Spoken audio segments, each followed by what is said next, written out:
그러니까 과대작이라는 게 자기 안에 완전하다는 느낌을 창조함으로써 잃어버린 행복한 상태를 복구하고 회복하려고 하는 아이의 그런 노력의 산물이다. 이렇게 보고 있는데 저자가. 그래서 여기에는 뭐가 있냐면 우리의 신락원이 있다는 얘기죠. 우리는 과거에 낙원이 있었는데 그 낙원의 상태, 모든 것이 다 자기 본인의 뜻대로 이루어졌던 그 시절이 있는데 언젠가 그 낙원으로부터 추방된 것 같은 느낌이죠. 그래서 아이 입장에서는 자기가 힘들어질 때 계속해서 잃어버린 낙원으로 되돌아가고 싶은 욕구인데, 잃어버린 낙원 속에서 있었던 것들은 어떤 것이에요?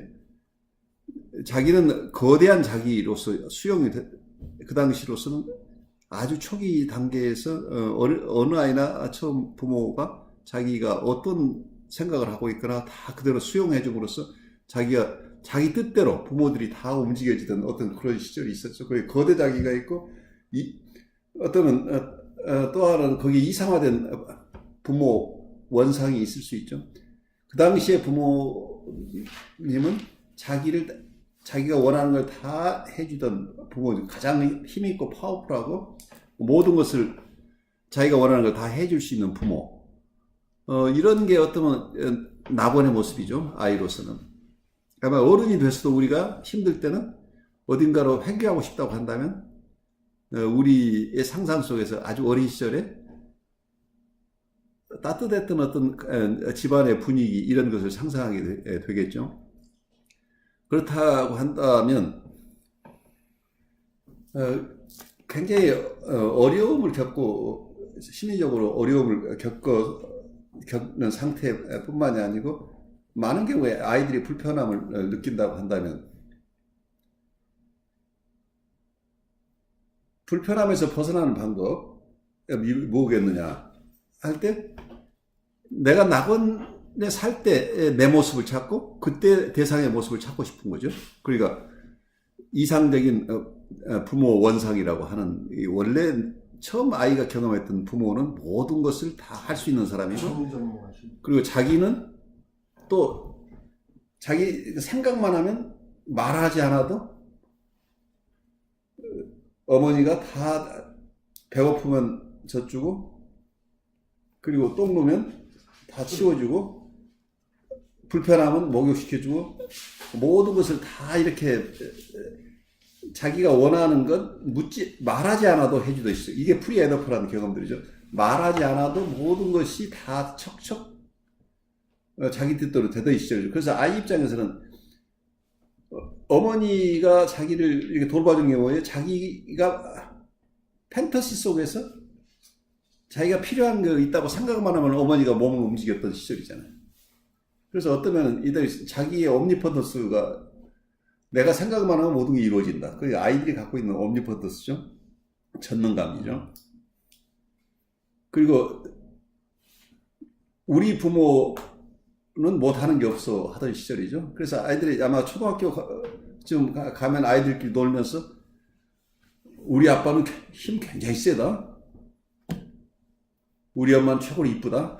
하고 서로 경쟁하는 아이들이 나타나죠. 그만큼 이제 그런 자기 안에 있는 부모님에 대한 이미지는 굉장히 이상적인 부모님이고 또 그와 함께 있는 자기도 또 굉장히 옴니퍼던스를 가진 자기로 아이들이 초기에 경험했던 것을 어떤 면에서는 이런 환상 속에서 아이들이 살았는데 그 과정 속에 성장을 해 나가면서 아이들이 성장하는 과정 속에서는 리얼리티를 만나게 되는데 이 리얼리티를 서서히 이런 판타지 속에서 말하자면 자기가 옴니펀터스를 누렸던 전능감을 누렸던 이 환경에서 벗어나는 게 우리가 성장하는 과정인데 이 벗어나는 과정이 따뜻한 사랑의 인바이러먼트에서 부모가 아이의 전능감이 갑자기 손상되지 않도록 아이에게 충격이 최소화되면서 조금씩 최절의 좌절이라고 하는 optimal frustration, 코우시 얘기하는 거예요. 적정한 정도의 좌절이 주어져. 이게 트라우마틱하게 되면은 아이는 자기가 성장해 가면서 반드시 만들어야 될 자기 심리 구조를 만들어낼 수 없다는 얘기예요. 그래서 어떤 면에서는 부모가 가진 기능이 아이가 자기 것으로 가져가서 어떤 동일시라는 이런 기제를 통해서 이게 자기의 기능으로 통합해 나가야 되는데, 지금 자기가 가지고 있는 전능감이나 이상화된 부모의 원상, 이 부분이 갑자기 어느 날 하루아침에 트라우마틱하게 전혀 그게 아닌 상태로 갑자기 변화되면 아이로서는 심리 내적인 기구가, 내적인 심리 구조가 형성되기 전 상태에서 이런 변화를 수용할 수가 없게 된다는 얘기죠. 그래서 아까 우리 심리 구조 중에 두 가지를 코웃은 이론화하고 있는데, 이건 학자마다 달리 얘기할 수 있겠죠. 그런데 프로이드 여기서 코웃이 봤던 것은 이상화된 부모의 원상이라고 하는 그런 구조와, 그리고 거대 자기 구조가, 이 두 가지 구조가 이 나르시시즘을 구성하고 있는데, 이 나르시시즘이 조금씩 변화되면서 현실화돼 나가고, 그 사이에 자기의 실망되는 부분, 조금씩 디서포인트가 일어나서 최적의 좌절이 일어나면 그런 부모에 대한 이상화나 자기에 대한 거대 자기로부터 조금씩 현실로 나아가게 되는데, 그러니까 자기가 심리 구조로서 이걸 소화해내면서 조금씩 변화에 적응할 수 있는데, 이게 트라우마틱한 경험이 일어나서 외상이 발생하는 경우에는 자기의 지금 성장 시기에 맞게 심리 구조가 형성이 안 된다는 거예요. 그래서 부모가 해주었던 어떤 여러 가지 아이를 돌보는 기능, 그리고 충동을 조절하는 기능, 이런 것들이 불안하면 자기가 그 불안을 해소하는 방법이랄지, 이런 것들이 부모가 해주었던 것들을 자기 것으로 가져가는 이런 심리 구조가 형성돼야 되는데, 이 심리 구조가 형성되기 이전에 트라우마틱하게 환경의 변화가 생긴다, 아니면 갑작스러운 환경의 변화가 생겼다. 어떤 사람들은 아주 초기부터 이런 돌봄 자체가 거의 없었다. 자기의 아이들이 자기 판타지 속에 가지고 있는 옴니포턴스, 여기서 거대작이나 우리 부모가 세계에서 제일 훌륭하고 힘센 사람이라고 느끼는 부모에 대한 이상화된 이미지, 이런 것들을 서포트하는 것이 처음부터 거의 없었다고 하는 거예요. 일정 기간 그게 되다가 너무 빨리 독립시키고 싶어하는 욕구 때문에, 이제는 너 어린아이가 아니니까 오늘부터는 내가 너한테 해주던 거 다 스탑할 테니까 너부터 자립하라고, 아직 준비되지 않은 상태에서 아이를 갑작스럽게 분리시켜버린다 할지, 이런 상황이 되게 되면, 가장 기본적인 이론 구성은 여러 가지로 복잡하게 하지만, 문제는 좀 쉽게 얘기를 하자면, 아이가 셀프 아브젝트라고 하는 것은, 아이는 혼자 있을 때, 아이가 일정하게 두세 살 되기 전까지는 부모라는 대상이 없으면 아이는 생존이 불가능하죠. 그러니까 셀프 아브젝트라고 하는 것은 코웃이 정의한 개념인데, 대상이긴 하지만 이것은 자기하고 분리가 되지 않는 대상이죠. 그러니까 자기 대상이라는 얘기예요. 그러니까 어머니가 나에게는 다른 대상이 아니고 나의 몸의 일부이거나, 좀 잘하면 엄마하고 내가 똑같아, 그래서 쌍둥이 같이 느껴지는 이런 단계들을 거치는데, 어쨌든 그 얘기는 엄마는 나하고 똑같아. 그러니까 나하고 엄마가 다르지 않아. 그래서 내가 생각하는 것은 엄마가 다 알고 있어. 내가 생각만 하면, 그러니까 여기서는 자기의 양육자가 자기하고 같다고 보니까 자기의 수족과 같이 자기 뜻대로 다 움직여지는 이 옴니포턴스 세계죠. 이 옴니포턴스 세계에서는 이 상태에서는 아이는 자기의 심리 구조가 없으니까, 심리 구조가 없다는 얘기는 자기 스스로 자기를 보호하거나 규제할 만한 심리적인 어떤 구조가 형성이 되어 있지 않다는 얘기죠. 그런데 이런 상태에서 부모가 너무 많은 프로텍션이나 너무 많은 그래티피케이션, 계속해서 만족만 주어버리면 이 경우에도 심리 구조가 성립이 안 되고, 또 하나는 너무 많은 박탈을 주어버려서 갑작스러운 박탈이나 어느 일정한 시점에서 준비되지 않은 상태 박탈을 해버리게 되면 아이들이 심리 구조가 형성이 안 된다는 얘기. 보통은 이게 점진적으로 그래주얼리 약간의 실망, 아이가 감당할 만한 실망이 일어나면서 아이는 엄마가 해줘야 되는데, 아빠가 해줘야 되는데 안 해주니까 그래도 자기가 지금까지 엄마 대신 그걸 할 수 있는 능력이 조금씩 생겨나는 시점에서 손을 떼기 시작하면 엄마가 하던 거 내가 조금 흉내 내봤었는데 이제 오늘부터는 나보고 하라고 그러니까 이미 자기 안에 어떤 그 심리 구조가 형성되어 있으니까 그 심리 구조를 사용해서 살아낼 수 있는데, 그래서 점차적으로 심리 구조가 형성된다는 게 우선 내적으로 아이가 성숙한다는 얘기죠. 이게 머추레이션 과정이죠. 그래서 나중에는 자기 혼자도 엄마 없이 아빠 없이도 자기 혼자 걸어다니고 자기 혼자 밥도 먹을 수 있고 세수도 할 수 있고 이렇게 분리 개별화가 돼 나가는 과정이 일어나는데, 이 과정이 순탄하게 일어나지 않고 아까 외상이 발생한다면, 트라우마가 발생해버리면 그 지점에서 심리 구조의 형성이 중단된다는 얘기예요. 심리 구조가 형성이 안 되면 지금까지는 셀프 아브젝트라고 하는 게 자기 대신 자기 심리 구조를 대신해 주는 거죠. 셀프 아브젝트는, 그러니까 셀프 아브젝트는 어머니나 아버지라는 사람이 아니고 부모는 자기 특정한 내 불안이 있을 때 불안을 해소해 주고, 내가 외로울 때 외로움을 달래주고, 내 긴장이 있을 때 긴장을 잘 방출할 수 있도록 도와주는 어떤 그 역할을 담당해, 그 펑션을 해주는, 그래서 자기 심리 구조의 일부라는 얘기예요. 그러니까 자기 몸하고 똑같잖아요.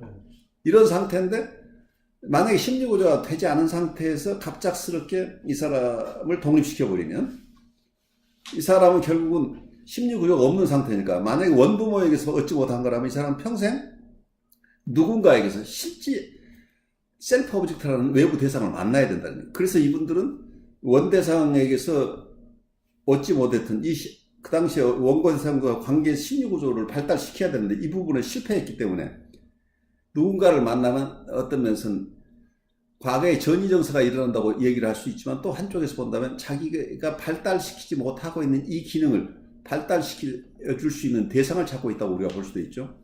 그러니까 새로운 대상을 만나서 그 사람과의 관계에서 심리 구조를 다시 형성해야 되는, 이 사람은 남아있는 어떤 과업이 있는 거죠. 그래서 단순하게 우리가 전이라고 볼 부분이 아니고, 이게 발달 이론 측면에서 본다면 이분은 심리적으로 어레스트돼 있는 지점이 있는데, 이 어레스트된 지점에서 빠져나오기 위해서는 자기 혼자 빠져나올 수 없다는 얘기예요.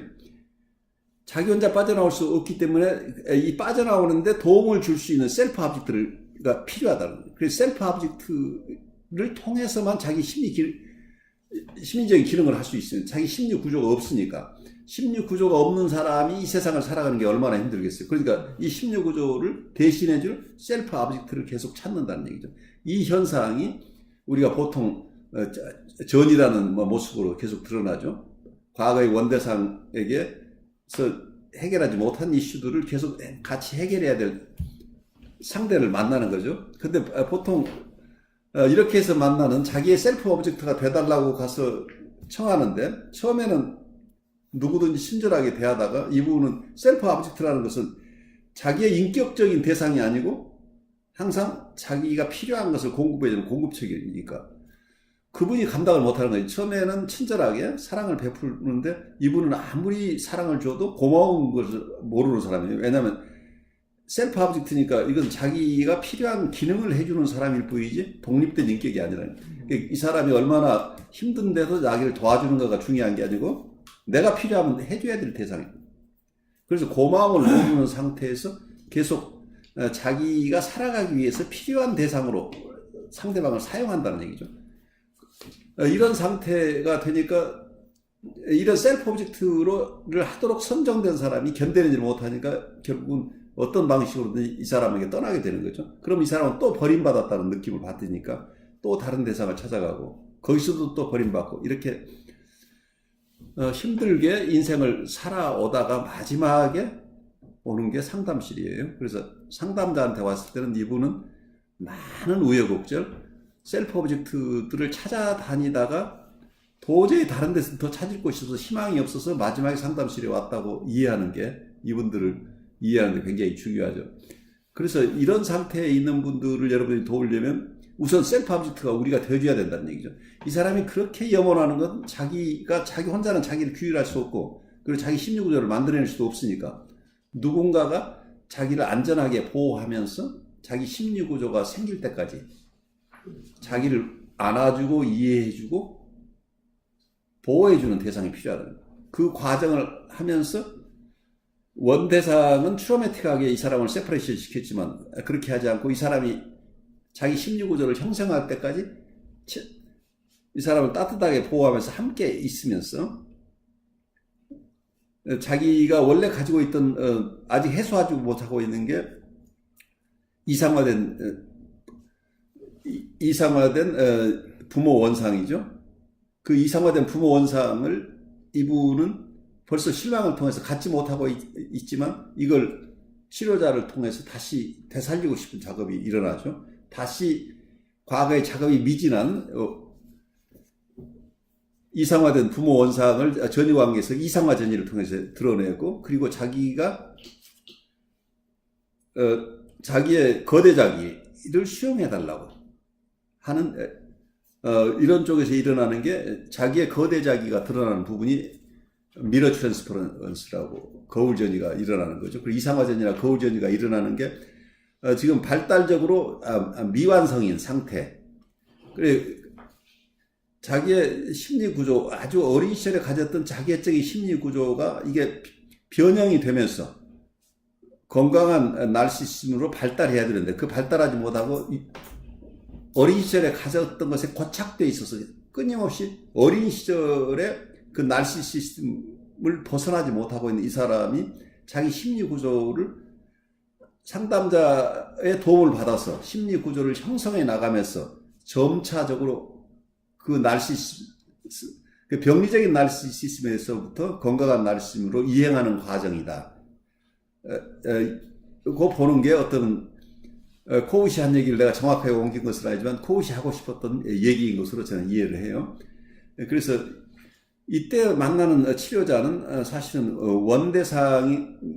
원대상에게서 이 사람이 이루었어야 될 그 중요한 심리구조 형성이라고 하는 그 과제를 치료자가 서서히 이분 안에 변화가 일어나도록 도와주는 역할을 한다. 이렇게 보면 치료자의 역할이 우리가 성급하게 이 사람에게 우리가 지시하는 방법으로 할 수 없다는 것을 여러분이 이해하실 거예요. 왜냐하면 이분의 심리 상태는 이 사람만의 고유한 상태이기 때문에 이 사람이 지금 어느 상태에 있는지, 어떤 발달 단계에 있는지, 그리고 이 사람이 감당할 수 있는 것이 어디까지인지를 우리가 알 수 없기 때문에 이분 스스로가 발달해 나가는 과정이 드러날 때까지 인내롭게 그 발달 과정을 지켜봐주고 지지해주고 옹호해주면서 함께 가는 이런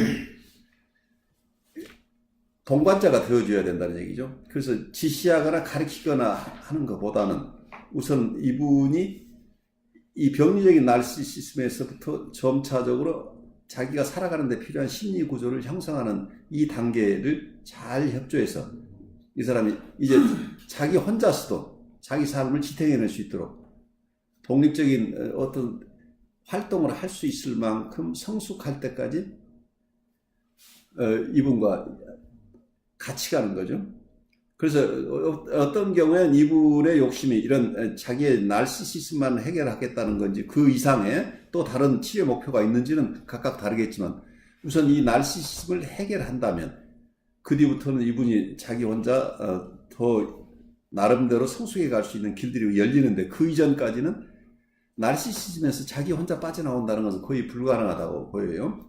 그래서 누군가가 도움이 필요한데 원대상은 그 일을 하기가 굉장히 어렵기 때문에 원대상이 부재할 수도 있고 또 원대상이 이러한 정서적인 자원이 원래 없었기 때문에 혹시 그 이후에라도 원대상이 그런 능력을 취득했다면 원대상도 큰 도움이 될 텐데 그렇지 않다고 한다면 누군가가 전문적인 도움을 줘야 될 상황이죠.